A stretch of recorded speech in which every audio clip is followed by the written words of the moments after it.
feliz de estar aqui com os irmãos e com as irmãs. Quero agradecer pelo convite. Me sinto muito honrada, viu, pastora Cláudia? Pela confiança, pastor. Obrigado pelo convite. Trago o abraço do nosso pastor presidente, pastor Marcos, pastora Marta. E é um privilégio, irmãs. Falar com mulheres é minha paixão. Eu gostaria, já que os irmãos estão de pé, que os irmãos abrissem a vossa Bíblia em 2 Reis. Eu estava sentada aqui, irmãs, e eu confesso que desde o dia que eu recebi o convite, o Senhor deu esta palavra, colocou ela no meu coração. E ontem eu estava na igreja e eu falei para o tecladista vir comigo, mas ele não pôde vir. E eu pedi para que ele solasse o primeiro hino que as irmãs cantou. Ainda tem vida aí.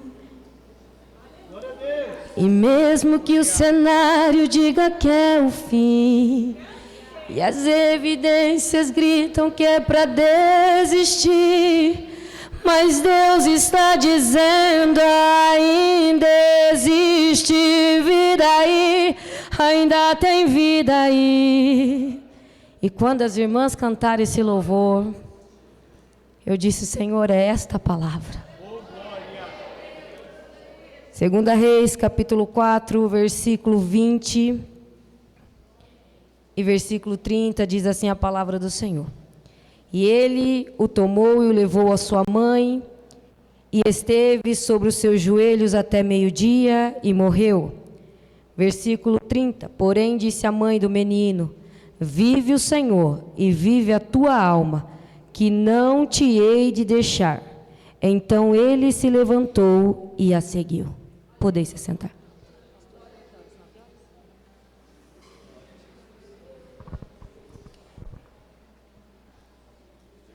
Irmãs e irmãos, como eu disse quando eu peguei o microfone, e de antemão quero louvar a Deus pelos irmãos que congregam juntamente conosco, que estão nos acompanhando.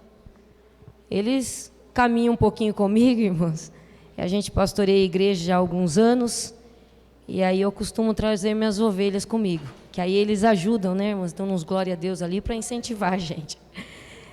Quando eu disse que eu sou apaixonada pelo departamento feminino, eu acho impressionante como a mulher tem um poder extraordinário de administrar todas as coisas.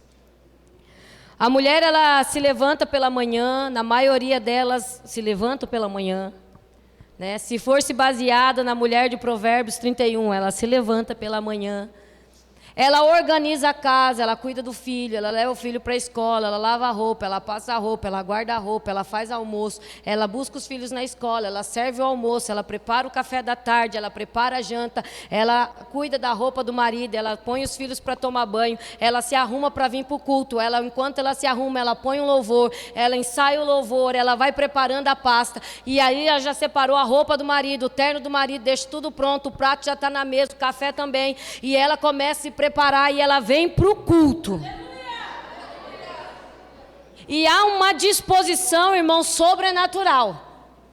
Eu acho interessante que a mulher, quando ela diz assim: amor, eu vou deitar, ela vai deitar, ela olha os filhos, ela põe pijama nos filhos, ela vai verificar se a casa está fechada, se o cachorro está no lugar certo, se está tudo organizado, ela vai, desliga o fogão, na maioria das vezes a gente vê se o gás não está ligado, a gente faz todas as coisas, faça um protetor lá, alguma coisa no rosto, dá uma ajeitada, põe um pijama, guarda tudo, organiza, porque sabe que no outro dia a rotina continua, aí sim ela vai se deitar e vai dormir. O homem olha para ela e diz: amor, vou deitar, deita e dorme. É interessante o papel da mulher. E Jesus, ele veio fazer essa inclusão. Eu sou extremamente apaixonada por Jesus por causa dessa inclusão. Quando você olha Jesus, a passagem onde Jesus ressuscita, quem estava lá cuidando do túmulo e velando eram as mulheres. Quem cuidou de Jesus, do ministério de Jesus, foi as mulheres. Agora alguém pode dizer: talvez elas não tinham nada para fazer. Será mesmo, irmão? Ela fazia todas essas coisas e ainda tinha tempo de revezar com a outra irmã para cuidar do túmulo. E quando Jesus está ressurreto, ele aparece para uma mulher. Um dia ele olha para os seus discípulos e diz: vai comprar comida, porque há uma necessidade em mim em passar por uma cidade. Se Jesus diz para os discípulos que ele precisava encontrar uma mulher, irmãos, o negócio ia ficar complicado para ele se explicar. Mas ele olha para os discípulos e diz: vai comprar comida, porque eu tenho uma necessidade em passar pela cidade de Samaria, e eu preciso me encontrar com uma mulher. Irmãs, fica tranquilo, o Senhor tem um chamado sobre a tua vida. Eu ouvi aqui que é o último culto do ano, e os teus sonhos não vão morrer. O texto em que nós lemos vai falar de uma mulher que a Bíblia dá característica dela, uma mulher que era rica, tinha posses, mas uma mulher que tinha adjetivos inigualáveis. A Bíblia diz que todas as vezes que o profeta Eliseu passava por Sunem, esta mulher observava o profeta. E eu acho muito interessante isso aqui, irmãs, porque eu costumo dizer que se muitas de nós fizéssemos algumas observações antes de trazer pessoas para as nossas vidas, nós evitaríamos tanto problema. Se antes de nós nos envolvermos em alguns relacionamentos, nós fizéssemos algumas observações, nós não estaríamos passando por alguns casamentos frustrados. A mulher de Sunem vai nos ensinar a ser observadora. Ela observa por alguns dias ou por algum tempo. E a Bíblia diz que ela vai chamar ele, vai reter ele em sua casa, para que ele tome um café com ela, um almoço com a sua família. Quando ela começa a observar, só então ela procura o marido. E ela vai dizer para o marido: ô marido, eu tenho observado que este homem que passa por nós, aqui por Sunem, e vai ao Monte Carmelo, é um santo homem de Deus. Eu acho interessante, irmãos, porque eu costumo falar na congregação em que eu pastoreio, que uma grama de exemplo vale mais do que muitas palavras. Às vezes nós falamos tanto de Cristo, mas nós não vivemos nem metade daquilo que nós falamos. Ela começa a observar. E quando ela observa, ela vai fazer essa observação para o seu marido. E ela vai dizer: olha, o que você acha? Ela já sabia a resposta, mas mesmo assim ela consulta. Toda mulher inteligente já sabe a resposta. Ela sabia, irmãs.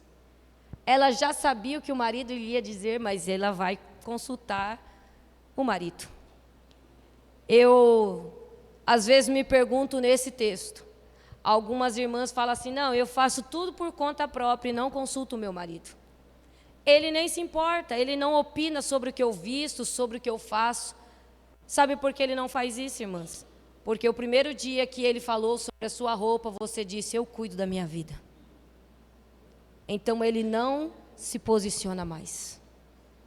A Bíblia diz que ela consulta aquele que era o dono da casa, cabeça da casa, e vai dizer: marido, vamos fazer um quartinho em cima no terraço?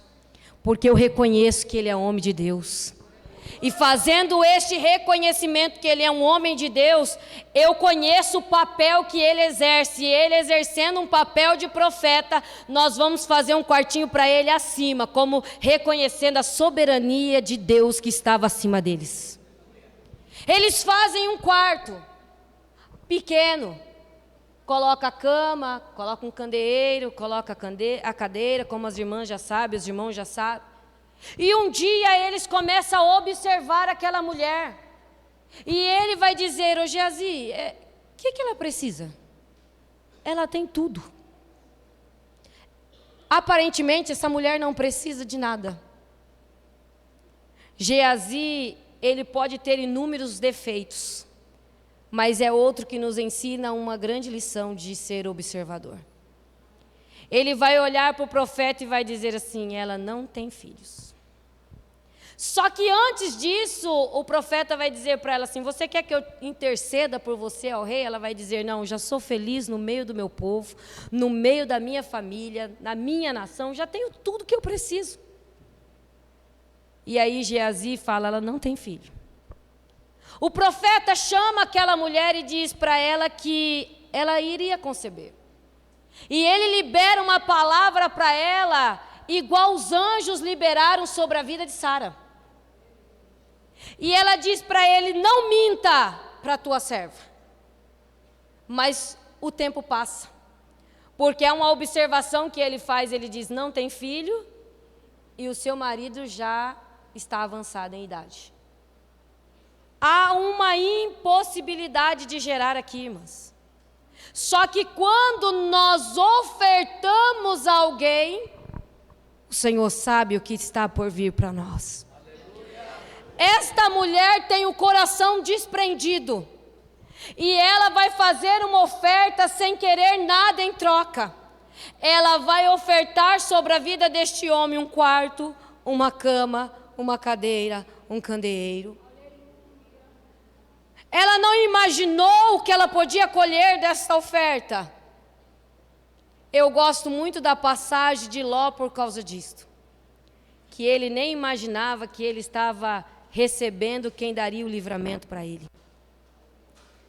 Oferta uma estadia na casa dele. Esta mulher faz o mesmo papel. Ela vai agora oferecer uma estadia. Ela vai ofertar sobre a vida daquele homem sem querer nada em troca. E quando o tempo passa, através da promessa que o profeta liberou sobre a sua vida, a criança nasce. Imagina o coração dessa mãe. Eu sou mãe, o bebezinho que está aí, nem sei onde está mais, lá no fundo. Ele tem 1 ano e 3 meses. Ele é meu filho. Nasceu também num período improvável. E agora imagina a alegria. Imagina a alegria do marido já idoso, já avançado em idade.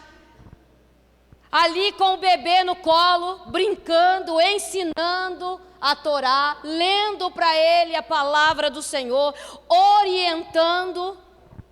Só que a Bíblia diz que um dia o pai está no campo. E estando o pai trabalhando, o menino vai acompanhar o pai.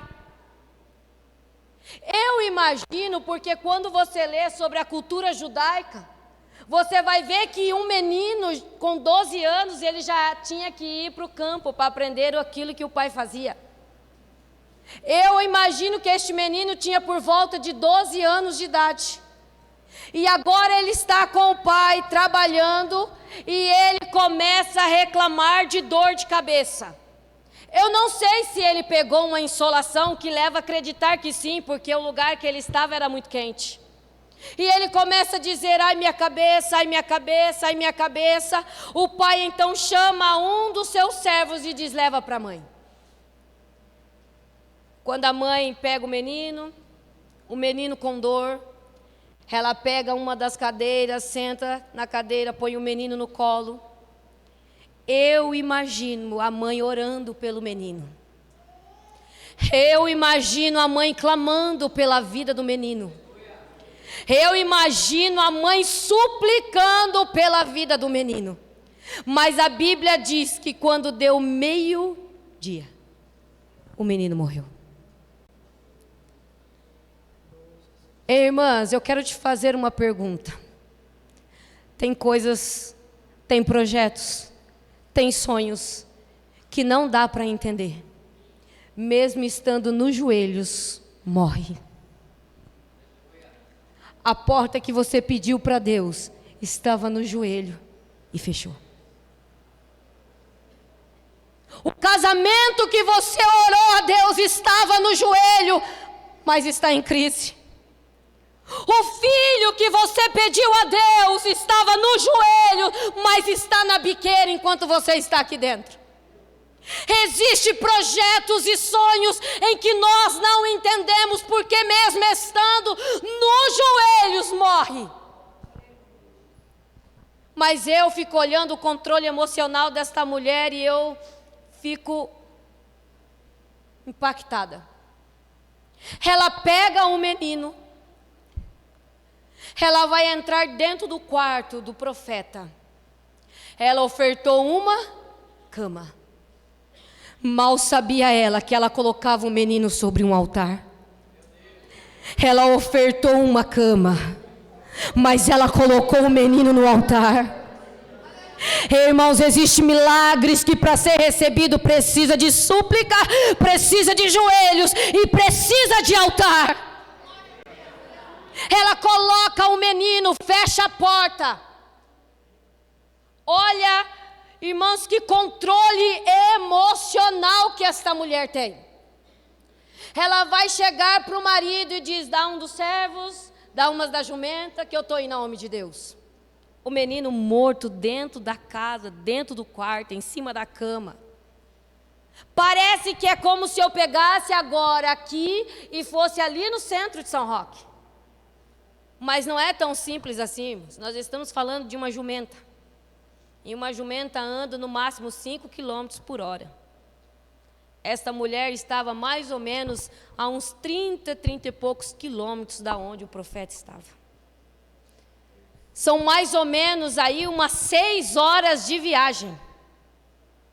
Se o menino morre ao meio-dia, se até o tempo dela colocar o menino, ir ao marido, pegar a jumenta, abardar a jumenta, se preparar para ir até o homem de Deus, se ela sai 1h da tarde, ela chegou até ele às 19 horas da noite. Não foi como um estalo de dedo.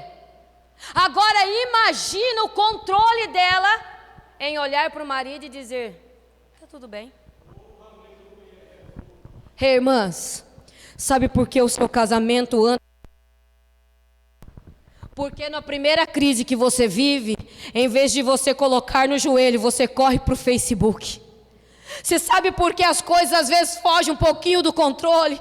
Porque em vez de colocar no altar e no joelho, você mostra e expõe aquilo que não precisa expor. Você chega nos lugares demonstrando o teu sofrimento. Eu costumo dizer assim: não sangre em piscina ou tanque de tubarões. Existem pessoas que estão ao seu lado pedindo para que dê errado. Ela não fez isso. Ela não correu para o vizinho. Ela não correu dizendo: o homem de Deus disse que me daria um filho, que o Senhor me daria um filho, e agora o menino morreu. Ela simplesmente sabe quem deu e sabe quem pode devolver. Ela corre ao homem de Deus. Ela pega a jumenta e vai até o homem de Deus. O profeta enxerga ela de longe. E Geazi vai ao seu encontro e ela diz assim, e ele diz: vai bem contigo? Ela: vai bem. E o teu marido? Vai bem também. Teu filho? Vai bem. Irmãos, quem sabe, quem colocou no joelho e no altar, fica tranquilo, porque tem autoridade para dizer que vai bem. Quando você sabe que está no joelho e está no altar, você tem tranquilidade no coração para dizer: a crise está na minha casa, mas está tudo bem.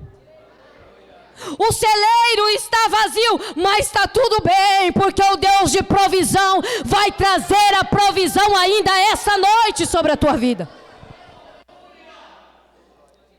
Quando ela chega aos pés daquele homem, ela se joga aos pés dele. E o profeta diz para ela assim: o Senhor não me disse nada a respeito. O Senhor ocultou a ele sobre a morte do menino. Só que ela se joga e ela chora, e ele consegue sentir a tristeza do coração daquela mãe. Ela chora aos pés daquele homem. Se foi mais ou menos 6 horas de ida, precisava de 6 horas de volta. O profeta vai entregar um bordão na mão de Geazi e diz: vai à frente. Dá-se a entender que ele era bem mais novo e o profeta já era mais velho. Vai à frente. Só que, irmãos, ela ali diante dos pés daquele homem, vai chegar no versículo em que nós lemos, que ela diz: vive o Senhor e vive a tua alma, que não te hei de deixar. Irmãs, deixa eu te falar, precisa estar no joelho, precisa estar no altar, mas tem um segredo nesse texto: não deixe a presença, porque ela olha para o profeta e diz: você não vai, não tem problema, mas daqui eu não saio. Se a tua presença não for na minha casa para ressuscitar o meu filho, eu não saio daqui. Moisés vive a mesma coisa. O Senhor diz: não vou. Ele diz: não vai, Senhor? Não vou. Então nós não vamos também. Se a tua presença não for, não nos faça sair daqui. Irmãos, passe o que tiver que passar, mesmo que sonhos morram nos seus joelhos, mesmo que as portas se fechem, mesmo que as provas venham, mesmo que o vale chega, mesmo que o deserto você tenha que atravessar, mas o Senhor está dizendo nesta noite: não saia da presença do Senhor. Se posicione na presença, fique na presença, porque é na presença que o Senhor muda cativeiros. Quando ele percebeu que já não tinha mais o que fazer, ele levanta e vai atrás daquela mulher. 6 horas de viagem de volta, mais ou menos, irmã Eliane. Que controle, irmãs, em saber, que confiança. Cuidado, porque nós estamos vivendo uma era de ansiedade, de desespero, em que nós oramos ao Senhor e nós queremos que em fração de segundo Ele já responda. A Bíblia diz que Geazi vai lá, ele vai falar: Geazi, você vai lá. Se alguém te cumprimentar, você não responde, você não para, você não conversa, você faz aquilo que eu estou te dizendo. Por que não deu certo? Não sei, irmãs, alguma coisa acho que Geazi fez errado, não entendeu o que o profeta estava lhe ensinando. Às vezes tem pessoas que não entendem a ordem do seu líder.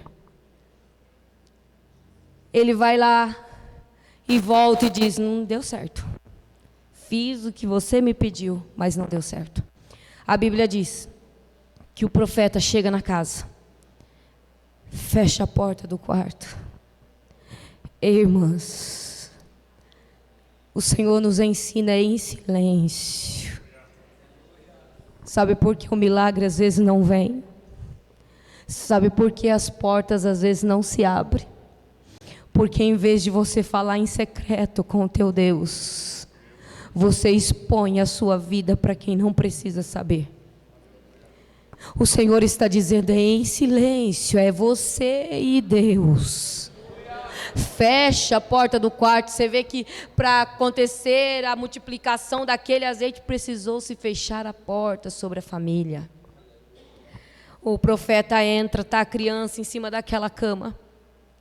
Ele vai deitar em cima daquela criança, ele orou. E ele coloca os olhos sobre os olhos da criança, a boca sobre a boca da criança. Ele aquece o corpo da criança. Ele se levanta novamente e ele anda lá no terraço de um lado para o outro. Ele já tinha orado. Ele volta de novo e faz tudo novamente, porque só pode dar vida quem tem calor humano para fazer reviver aquilo que o Senhor já liberou sobre a tua vida. O Senhor está dizendo assim: orou uma vez, não aconteceu, ora de novo. Orou mais uma vez, não aconteceu, persista na oração. Irmãs, tem pessoas aqui que oram uma única vez e acha que Deus é obrigado a atender na hora que você quer. E o Senhor está dizendo: Geazi fez, o profeta Eliseu fez, mas quando ele orou pela terceira vez, o milagre aconteceu. O menino espirrou 7 vezes e se levantou. Eu não sei em que parte desse ano que nós passamos os teus sonhos morreu, mas o Senhor está dizendo que Ele tem poder para ressuscitar sonhos. E para encerrar, irmãs, rapidamente, mediante esse texto, o Senhor disse na minha casa: conta só o testemunho do seu filho, porque alguém precisa ouvir que é noite de milagres. Eu não sei o que o teu coração está aí vivendo neste momento, mas eu sou portadora transversal do vírus da hepatite B, quando o pai contamina a mãe e a mãe contamina os filhos. A minha mãe descobriu quando meu pai faleceu, eu tinha 9 anos de idade. E a minha mãe, quando meu pai faleceu, o médico pediu para que os 6 irmãos fossem levados até ele. E quando ela recebeu o diagnóstico de que os 6 filhos tinham a mesma doença do pai, ela caiu desmaiada dentro do consultório. Mas ele disse assim: fica tranquilo, é só o marido ou a esposa deles tomarem vacina, e aí há um certo cuidado em questão de gerar filhos. Eu só tenho um irmão, o resto é tudo homem. Quando eu passei no infectologista, ele disse assim: antes que você ou seu marido projete um filho, eu tenho que saber primeiro. Eu disse: tudo bem.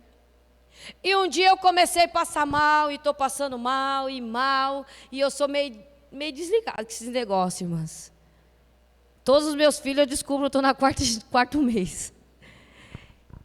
E eu comecei a passar mal, falei para o Gessé: vamos no médico. Quando ele me disse que eu estava grávida, o Gessé, sem saber, correu do lado, comprou um sapatinho de menino. E ele disse assim: se você estiver grávida, vai se chamar Pedro Henrique. E quando eu saí do consultório, eu disse: estou grávida. Ele começou a chorar e ele disse: o que vai ser agora?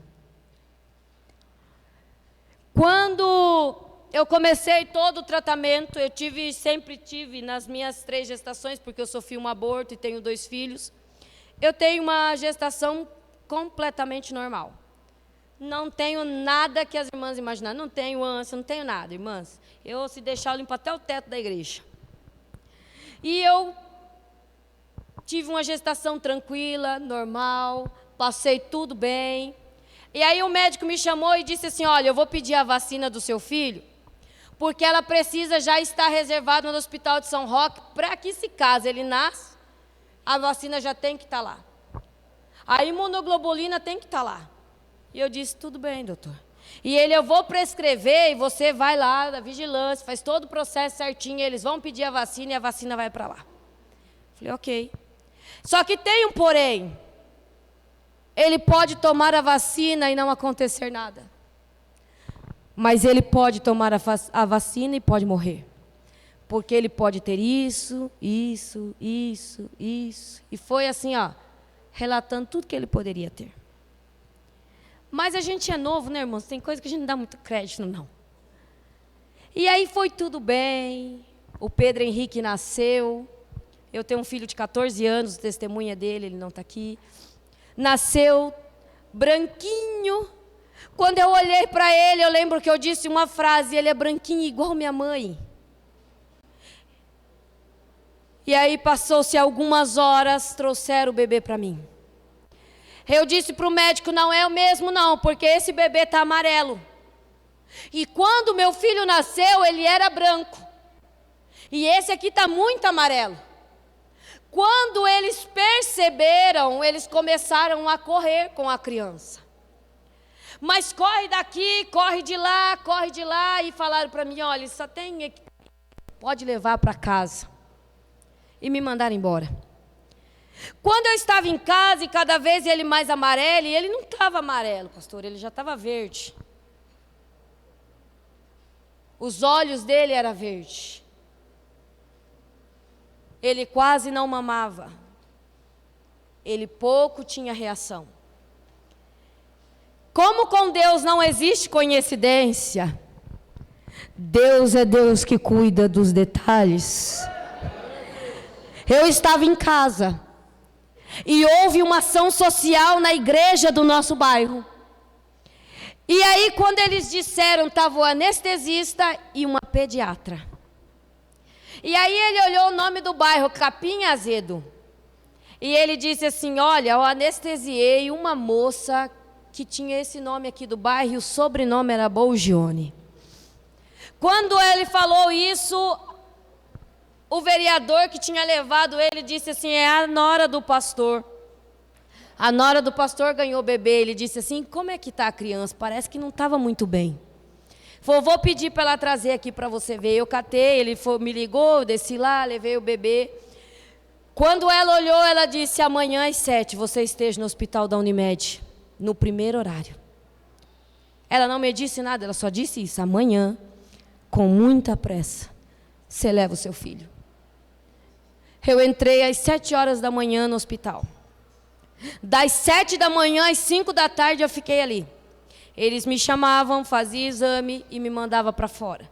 Eles me chamavam, faziam exame e me colocavam para fora. O meu marido me deixou ali porque precisava trabalhar. Na época eu trabalhava com o meu cunhado. E aí era uma loucura. E quando deu 5 horas da tarde, eu disse para o Gessé, vem me buscar porque eu não aguento mais. Ninguém fala nada, ninguém me posiciona, ninguém me dá uma resposta. A minha cesárea dói, o bebê não mama, não sei dar de mamar, já estou ficando estressada, já estou nervosa. Eu não sei, ele não reage, ele não chora, ele não abre o olho, ele não faz nada.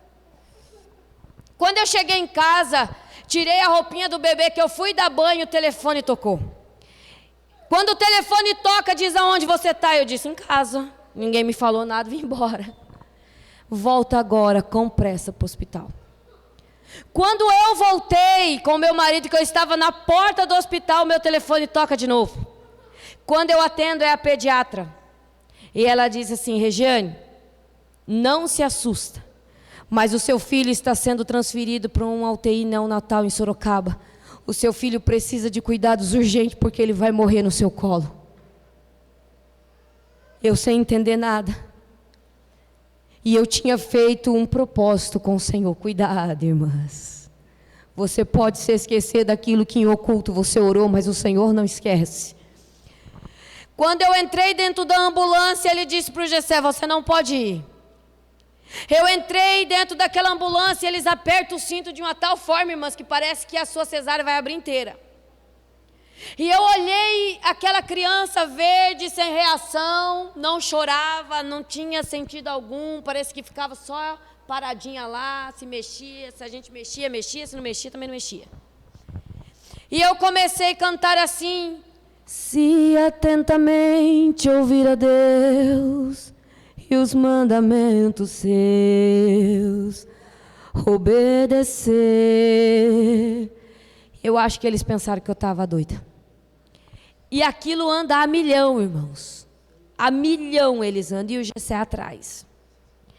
Eu disse para Deus, Deus, se o Senhor devolver a vida do meu filho, aonde o Senhor me enviar, eu irei. Você sabe por que eu estou aqui em cima deste altar? Porque eu disse isso para o Senhor, que aonde o Senhor me enviasse, eu iria.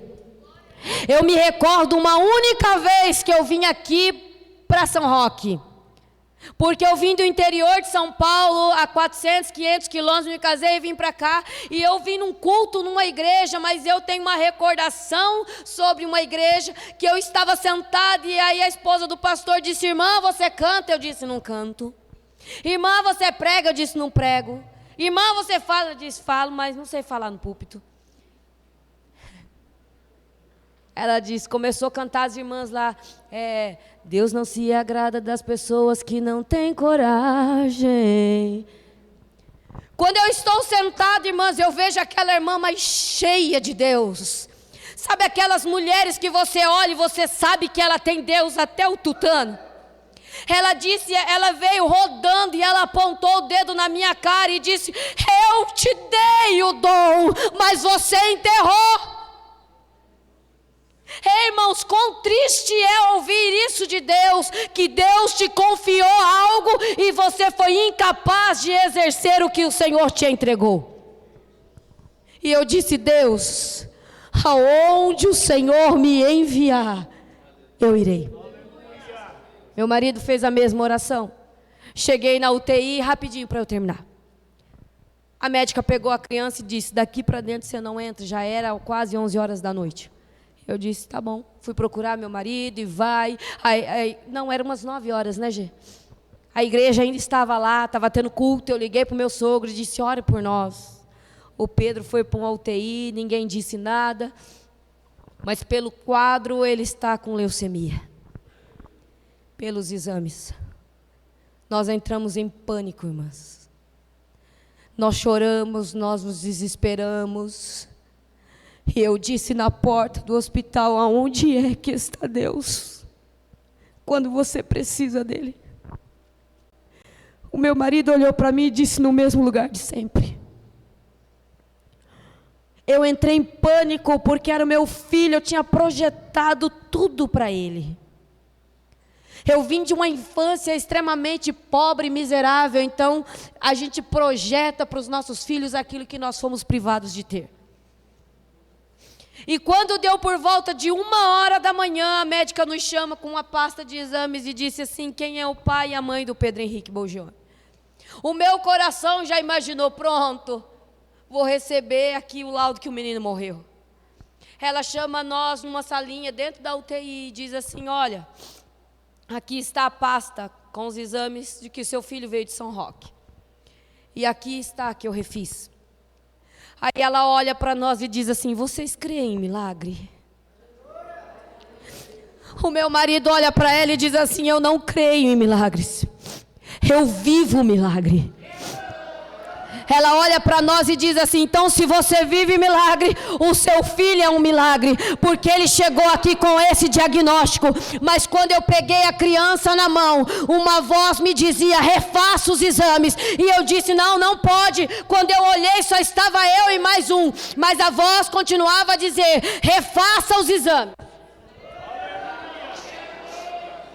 E eu peguei a criança, fui refazer os exames, e quando eu terminei de refazer, está aqui, pai, o diagnóstico: o seu filho não tem mais nada, o seu filho vai voltar, porque ele precisa ficar no banho de luz, mas o teu filho é um milagre. Irmãs, eu não sei o que te motivou a sair numa segunda-feira da tua casa para vir neste culto, mas o Senhor está dizendo: não vai terminar o ano sem que o teu milagre aconteça. O teu sonho não morreu, o teu projeto não morreu, pode até parecer que não deu certo, mas o Senhor está dizendo: hoje eu ressuscito para provar para você que eu ainda sou Deus sobre a tua vida. Descansa o teu coração. Descansa o teu coração. O Senhor que ainda opera milagres, que ainda faz, está aqui neste culto. Com a autorização da pastora e do pastor, se coloque de pé. Irmãos, eu tenho certeza que tantos outros aqui vivem milagres. Mas a gente se esquece, viu, irmãs? A gente se esquece. Eu me esqueci, pastora, desta oração. Eu me esqueci. E eu disse: eu pastorear a ovelha, vou nada. Conheço bem como que é. Nora de pastor. Filho de pastor. Vou nada. Mas eu me esqueci e o Senhor não. O Senhor disse para mim: não vai, não tem problema não. Você não entendeu? Eu vou fechar todas as portas. Ele fechou todas as portas. Todas as portas possíveis e impossíveis Deus fechou. E quando não bastava mais nada, nós estávamos indo para uma reunião em São Caetano do Sul, na nossa sede. E de repente o Gessé, em desespero, porque a gente já estava endividado, ele não percebe, não freia o carro e bate na traseira de outro carro. O Pedro Henrique voa no para-brisa do carro. Eu só tenho um movimento, eu coloco as mãos sobre a frente dele. Ele estava na cadeirinha, mas sem o cinto. E eu seguro ele e jogo ele para trás. Ei, irmãs, aquilo lá foi o sinal. E eu disse para ele assim: nós já perdemos tudo. O que é que Deus quer mais de nós? E aí ele olhou para mim e disse assim: nós nos esquecemos da oração. Hoje eu vou até o pastor e vou dizer: pastor, o que é que o Senhor quer para mim? Porque eu não consigo mais viver essa provação. E quando nós chegamos diante do pastor, ele diz: eu sabia que Deus ia tratar com vocês. Não tem problema, Gessé, está aqui a congregação na sua mão, vai pastorear a congregação. Irmãs, não fuja daquilo que o Senhor já te entregou. Se o Senhor te confiou, vai até o fim. Se o Senhor te chamou, faça, irmãs. Se o Senhor te posicionou, fique na posição, porque o Senhor é Deus que te honra nesta terra. Coloca a mão no seu coração. Quem precisa de milagre, este ano não irá passar sem que você suba neste altar e conte testemunho. Não irá entrar o outro ano sem que você suba aqui e diga: pastora, eu preciso testificar o meu milagre. O Senhor não permitiu que virasse o ano sem que fizesse milagre na minha vida. Vamos orar? Está aqui a irmã Eliane que me acompanha. Agora este ano, bateu o sino vencendo o câncer de mama. Irmãs, é Jesus que faz. É Jesus que faz. É Jesus que faz. Eu não sei o que você está enfrentando, se é uma enfermidade, o que é que você está passando, mas o Senhor está dizendo: haverá milagre na tua casa. Vamos orar ao Senhor. Soberano Deus, eterno Pai, Jesus, nesta noite a tua palavra foi pregada, e eu creio que haverá milagre sobre a casa das tuas filhas. Eu creio que haverá milagre sobre a vida dos teus filhos. Senhor, eu sei, Senhor, que o Senhor é o Deus de promessa. Senhor, e mesmo que a promessa aparentemente parece que morreu, o Senhor está dizendo que haverá, Senhor, milagre na casa. Senhor, vai visitando, vai curando, vai salvando, vai libertando, vai visitando a casa das tuas filhas, o filho, o marido, a esposa, Senhor.